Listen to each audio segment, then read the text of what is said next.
The University of Windsor is celebrating its 6th annual African Diaspora Festival this year.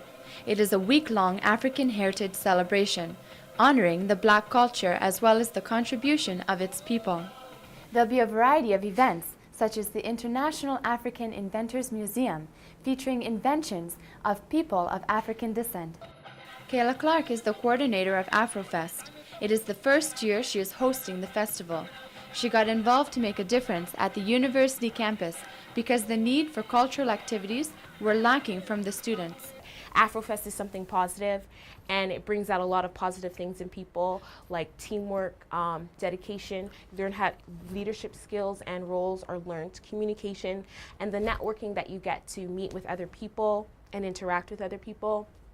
And just the fact that we are having an opportunity to inform the community and the university students about African heritage and Caribbean culture is very important, especially because Windsor is such a diverse university and there's a lot of international students here. One of the big events held at the CAW Center were the panel discussions. The first panel featured only women of African descent who talked about how they were viewed in the community, workplace, and educational systems. The second panel featured males. They discussed topics such as the progression of the Black man in society, as well as the topic of segregation. Prince Emmanuel Opoku was on the panel. He has a degree in speech pathology from Wayne State University. I believe that a lot of people still have a lot of inner racism within themselves. And it's that inner racism within themselves that's what's stopping us from moving forward. That's what's stopping us from being able to, to have the equal opportunity, because equal opportunity is created.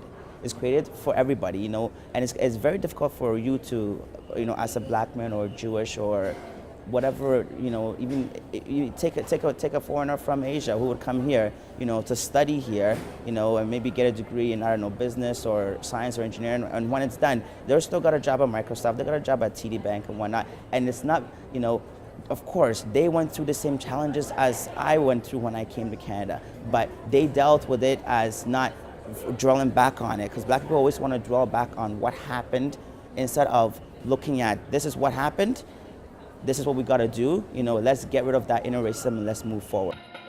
The highlight of the night was the Legacy of Dance, which demonstrated contemporary and modern dance piece.